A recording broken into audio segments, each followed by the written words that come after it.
Morning student, मैं doctor Rakesh Kumar Yadav, ज्ञान विधि के चैनल में आप सभी लोगों का स्वागत है।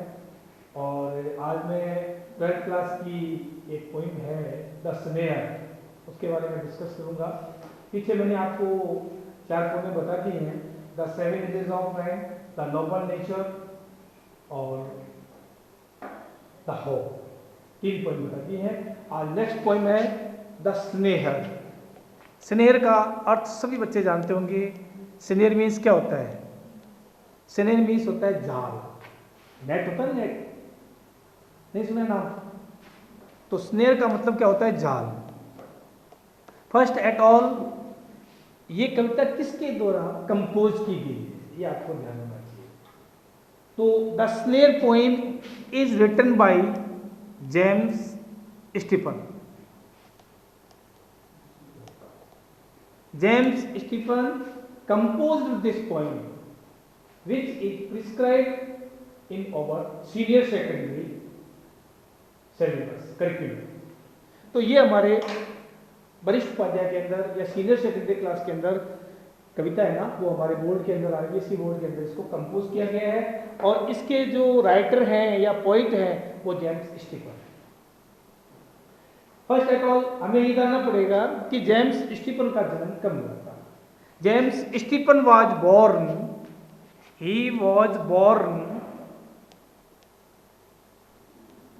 ऑन 9 फरवरी 1880 1880 के अंदर इसका जन्म हुआ था। And he passed away 26 December 1950 1950 के अंदर इनका मृत्यु हुई थी। और इन्होंने हमारे कोर्स के अंदर डबलिन के अंदर बताते हैं इनका जन्म हुआ था। और we can say that he was a Irish poet. He was a Irish poet and novelist. Who was a Irish poet and novelist? James Stephen. आप कह सकते हो जेम्स स्टीफन कैसा था? Irish poet and novelist. Irish poet and novelist. When he was only 2 years old, जब वह 2 साल का था, his father has expired and his mother got remarried. जब वो 2 साल का था तो उसके पिताजी एक्सपायर हो गए थे। And when he was 6 years old, his mother remarried. Got remarried. तो उसकी माता ने क्या कर ली थी? दूसरी शादी कर ली थी। He suffered many problems in childhood. उसने बहुत सी समस्याओं का बचपन में सामना किया जेम्स स्टीफन। अब जेम्स स्टीफन ने हमारे कोर्स पे कविता कौन सी लिखी है? द स्नेहर। और दैट टाइम उस समय क्या था? आयरिश के बीच में और ब्रिटिश के बीच में कुछ इनवर्ड स्ट्रगल था। आयरिश के बीच में प्लस ब्रिटिश के बीच में। ब्रिटिश के बीच में कुछ इनवर्ड प्रॉब्लम्स थे और इनवर्ड्स प्रॉब्लम होने के कारण ये उससे इन्फ्लुएंस था, प्रभावित था। और फिर इसने स्नेहर कविता के अंदर जो जानवरों के प्रति, एनिमल्स के प्रति जो सिंपैथी है, पिटी है, उसको शो करता है। Protection of wild life. In this point the snare, James Stephen wants to tell the protection of wild life. सबसे पहले इसका इंपॉर्टेंट टाइटल क्या बना?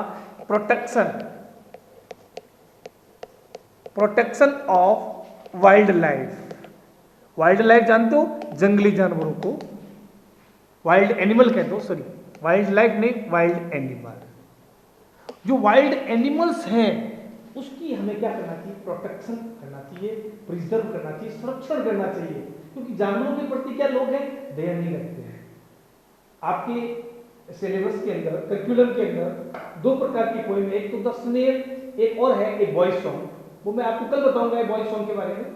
लेकिन बॉयज सॉन्ग और द स्नेहर, इसके अंदर कभी क्या करता है? हमको एनिमल्स के प्रोटेक्शन के ऊपर फोकस करता है, डिपिक्ट करता है, उसको चित्रित करता है। और उसके अंदर वर्ड्स के अंदर पक्षी होते ना, वर्ड्स, उसके अंदर पक्षियों के बारे में बताता है।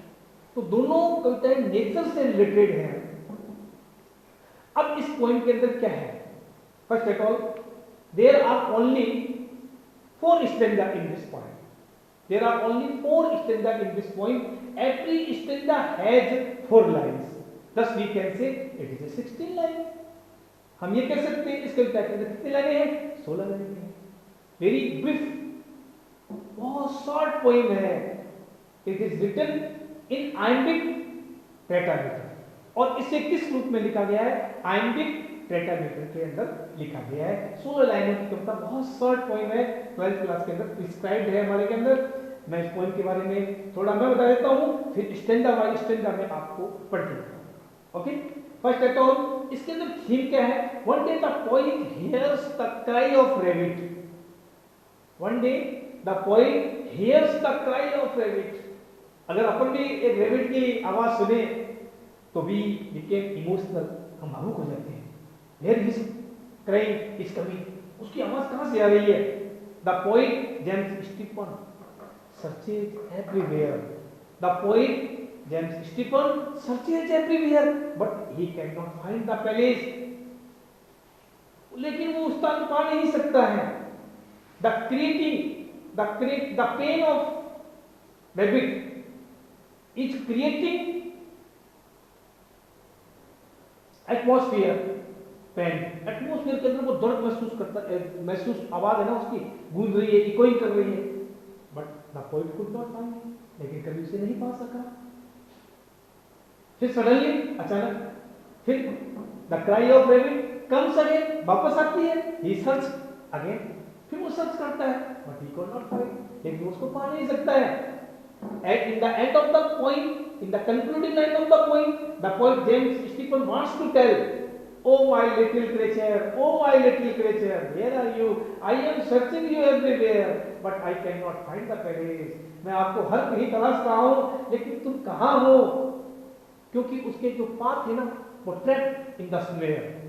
उसके पाथ भी पंजे होते हैं, और वो अपना जो फेस है ना उसको रिंकलिंग कर देता है, सिकोड़ देता है. And the rabbit wants to try out from the snare.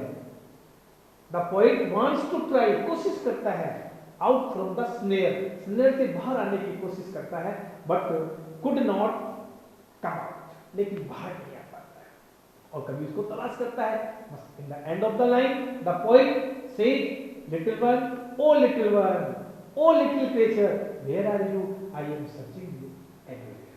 मैं तुम्हें हर कहीं तलाश रहा हूं, लेकिन मैं तुमको पा नहीं सकता है. तो we can say that in the poem the poet has pity and sympathy on the wild animals, and he depicts the protection of wild animals. We should not trap the snare in we could not या we cannot catch, हम नहीं पकड़ सकते हैं जानवरों को. किसके अंदर? पिंजरे के अंदर नहीं पकड़ना चाहिए. भाई क्यों नहीं पकड़ना चाहिए? मैं आपसे पूछूं, भाई अपन खरगोश को पकड़ लिया, मान लो किसने पकड़ लिया, तो क्यों नहीं पकड़ना चाहिए? तो वी कैन से दैट, हम ये कह सकते हैं, the animals, the rabbit also likes freedom. वो भी स्वतंत्रता चाहते हैं. पक्षी, पशु, जानवर, जितने भी वाइल्ड एनिमल्स हैं, वो क्या करते हैं? फ्रीडम चाहते हैं. वो स्लेवरी नहीं चाहते, गुलामी नहीं चाहते हैं. हर पक्षी, अपन किसी तोते को घर में रख लेते हैं, कबूतर को रख लेते हैं, मुर्गी को रख लेते हैं, कभी अपन खरगोश को रख लेते हैं. खरगोश पालते हैं ना लोग, तो उसको पिंजरे में बंद कर देते हैं. तो खरगोश बाहर निकलने की कोशिश करता है. क्यों? Because he wants freedom. वो भी क्या चाहता है? स्वतंत्रता चाहता है. अब स्टेप बाय स्टेप मैं पोएमों की लाइन रीड आउट करता हूं, आप लोग उसको ध्यान से सुनिएगा कि मैंने आपको इसकी समरी क्या बताई. Where is my glasses? Of the point पढ़ रहा हूं, सुनिएगा क्या है. I hear a sudden cry of pain. First stanza की पहली लाइन सुनिएगा क्या कह रहा है. कवि क्या कह रहा है? आई हियर, मैं सुनता हूं. This poem is written in the first person, क्योंकि इसके अंदर आई का प्रयोग किया गया है. जब आई का प्रयोग किया जाता है तो we can say that this poem is written in the first person. और रैबिट को इसने क्या किया है? पर्सनोफाइड किया है, इमेजरी के रूप में इसको चूज किया है. आई hear a sudden cry of a pen. There is a rabbit in a snare. How I hear the cry again. Now I hear the cry again, but I cannot tell from where. लेकिन मैं ये नहीं बता सकता हूँ ये आवाज कहाँ से आ रही है. I cannot tell the place where the cry of rabbit is coming. ये आवाज कहाँ से आ रही है. कभी कहता है मैं उसको पा नहीं सकता. But I cannot tell from where. फिर उसकी जो कंक्लूडिंग लाइन थी और इसकी फर्स्ट लाइन है आर से. The poet James Stephen uses end of the line and beginning of the line आर से. It is a kind of repetition. उसने उस कविता के अंदर क्या किया है, हर स्टैंजा की लास्ट की कंक्लूडिंग लाइन और फर्स्ट पैराग्राफ की फर्स्ट लाइन रिपीट किया है. इसलिए रिपीटेशन फिगर ऑफ स्पीच के रूप में इसने कविता को लिखा है. But I cannot tell from where he is calling out for aid. AID, aid का मतलब होता है हेल्प, सहायता करना. कहते हैं ना प्राइमरी एड, प्रथम उपचार. तो वो क्या करता है, he is calling. Who is calling? Rabbit is calling for help, for aid. aid का मतलब होता है सहायता करना, चिल्लाना. Crying on the frightened air. जब खरगोश चिल्लाता है तो crying the rabbit frightened air, वातावरण के अंदर क्या करती है, भय उत्पन्न करती है. चारों तरफ डरावना वातावरण लगता है. खरगोश की रात को या दिन में कहीं कोई नहीं हो और वो क्या करे, ट्राई करे, तो वातावरण के अंदर, एयर के अंदर क्या हो जाएगा, फ्राइटेंड हो जाएगा. Making everything afraid. और वो हर चीज में दिखाई देने लगती है. हमें लगता है खरगोश की चिल्लाहट है ना, वो वातावरण के अंदर भय उत्पन्न कर रही है और हर चीज में हमें क्या दिखाई देने लगती है, भय, afraid, frightened. Making everything afraid, wrinkling up his little face. अब वो क्या करता है, अपने छोटे से लिटिल फेस को क्या करता है, wrinkling up, सिकोड़कर उसको निकलने की कोशिश करता है. आपने देखा होगा पिंजरे के अंदर कई बार जानवर का मुंह डाल देते हैं ना, तो थोड़ा उसका मुंह बाहर आ जाता है. तो wrinkling up, अपने चेहरे को सिकोड़कर, he is trying, the rabbit is trying out from the snare but cannot come out. लेकिन बाहर नहीं आ सकता है. He is only trying, वो केवल कोशिश कर रहा है.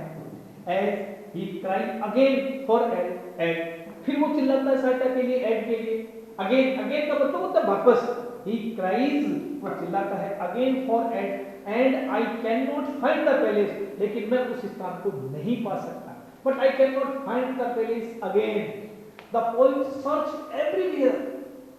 The poet searches everywhere, but he cannot find the palace. Where the cry of rabbit is coming. जो cry of rabbit है वो कहाँ से आ रही है, कभी नहीं पा सकता है. Where his paw means पंजे. खरगोश के जो पंजे होते हैं paw, उसको paw बोलते हैं. his, where his paw is in the snare. और उसके पंजे ना वो ट्रैप हो गए, फंस गए उसके अंदर. तो फंसने के कारण चिल्लाता है. और बाहर रिंकलिंग अप ना चेहरा क्या करता है, लिटिल फेस, उसको रिंकलिंग अप करके बाहर निकलने की कोशिश करता है. तो कभी उसका चेहरा फंस जाता है, कभी उसके पंजे फंस जाते हैं. वो कोशिश करता है but can not come out, लेकिन बाहर नहीं आ सकता है. Where is paw is in the snare, little one, oh little one. It is very important line in this stanza and concluding line in the poem. Little one, oh little one, I am searching everywhere. हे मेरे छोटे से प्राणी, हे मेरे छोटे से प्राणी, I am searching everywhere. मैं तुम्हें हर कहीं तलाश रहा हूँ लेकिन मैं तुम्हें पा नहीं सकता हूँ. Where are you? तुम कहाँ? The poet अपने मन में इस प्रकार की फीलिंग क्रिएट करता है. अब खरगोश के प्रति सिंपैथी दिखाता है, पिटी दिखाता है, इमोशनल अटैचमेंट दिखाता है. इमोशनल अटैचमेंट के कारण वो उसको ये कहता है कि हमें किसी भी व्यक्ति को, नोबडी, किसी को भी नहीं, catch the rabbit in the snare, किसी को भी पिंजरे के अंदर नहीं उसको पकड़ना चाहिए. अब ये 16 लाइनों की पंक्ति है. मैंने क्या कहा, it is written in iambic pattern. कोई आपसे पूछते भाई इसकी राइम स्कीम क्या है, तो इसकी राइम स्कीम आप कहोगे ए बी ए बी, क्योंकि इसमें शब्द रिपीट होते हैं. पेन और स्नेयर, देखिए उसमें एन आया, इसमें ई आया, फिर अगेन आया, तो पेन और अगेन एक जैसा हो गया ना. और एक जैसे स्नेयर और वेयर, दोनों में ई रिपीटेशन होता है. तो इन शब्दों की जो क्या होती है अपन देखते हैं क्या होता है. इसको राइम स्कीम बोलते हैं अंग्रेजी के अंदर. इंग्लिश के अंदर राइम स्कीम का बहुत महत्व है. मैंने आपको पहले भी पोएम में बता चुका हूँ राइम स्कीम. तो we can say that the rhyme scheme of the poem is AB AB and AC and CD और ये इस प्रकार की कविता की तुकबंदी है। उसमें लिखा गया है, आइंबिक पेंटामीटर के अंदर लिखा गया है और इसको इसने क्या किया है, पर्सनोफाइड किया है। किसको? रैबिट को एक तरीके से पर्सनोफाइड और इसको फर्स्ट पर्सन के अंदर लिखा गया है। अब इसके कुछ बोर्ड के सवाल, अभी 7 मार्च 2020 को एग्जाम कंडक्ट हुआ था राजस्थान बोर्ड के अंदर, उसमें ये पूछा गया है what is the theme of the poem. ये 20 का पेपर है मेरे पास, है ना, सीनियर सेकेंडरी का, और इसके अंदर 20 में क्या क्वेश्चन पूछा गया, what is the theme of the poem. इस कविता की विषय वस्तु क्या है? तो we can say that only for 5 line is sufficient for you. केवल आप 5 लाइनों के अंदर इसका उत्तर बता दो। द पोएट डिपिक्ट, चित्रण करता है, सजेस्ट, सुझाव देता है the protection of wild life, जंगली जानवरों का हमें क्या करना चाहिए, प्रोटेक्शन करना चाहिए। One day the poet hears the cry of rabbit but the poet cannot not फाइंड हिम, कभी उसे पा नहीं सकता है। ही सर्चेज एवरीवेयर, वो उसे हर कहीं तलाशता है, बट हिज पा and his little face is trapped in the snare, क्योंकि उसके अंदर वो क्या है, पिंजरे के अंदर फंस गए। In the end of the line we can say that we should not keep the animals या rabbit in the snare। अंत में वो कहता है हमें इसको पिंजरे के अंदर नहीं पकड़ना चाहिए, जानवरों को नहीं पकड़ना चाहिए। All animals are like human beings, सारे जानवर मानव की जाति जैसे हैं। तो ये क्वेश्चन 2020 में पूछा था। अब एक 19 क्वेश्चन है, एक क्वेश्चन देता हूं, आप बताइए where does the poet search the rabbit. मैं क्वेश्चन लिखता हूं आपको, ये आपका 19 का है, 19 का नहीं, सॉरी 17 का। देखिएगा मैं क्या बताता हूँ, क्वेश्चन आप देखिएगा बोर्ड की। इस पोएम की very easy poem, very short poem, very short lyric poem, बहुत छोटी कविता है। ऐसा लगता है 6, 7, 8 क्लास के स्टूडेंट की कविता है ना। और ये बोर्ड, राजस्थान बोर्ड के अंदर इसका हर क्वेश्चन आया है। मैंने भी क्या बताया था, 2020 के अंदर इसकी क्या आई हुई है, थीम आई हुई है। ठीक है, थीम मैंने भी आपको बताई थी। थीम का मतलब बोलते हैं विषय वस्तु। इसकी विषय वस्तु क्या है, ये आया था 2020 के अंदर। ठीक है, अब है इसका 18 का एक क्वेश्चन। अभी आप कहोगे सर 19 का, 19 में एक छोटा सा पैराग्राफ आया था, उसमें से क्वेश्चन अपने को सर्च करते हैं। ठीक है, तो पहले मैं 18 का बता देता हूं, फिर 20 का। 18 में आया था where does the poet search, where does the poet search, where does the poet search the rabbit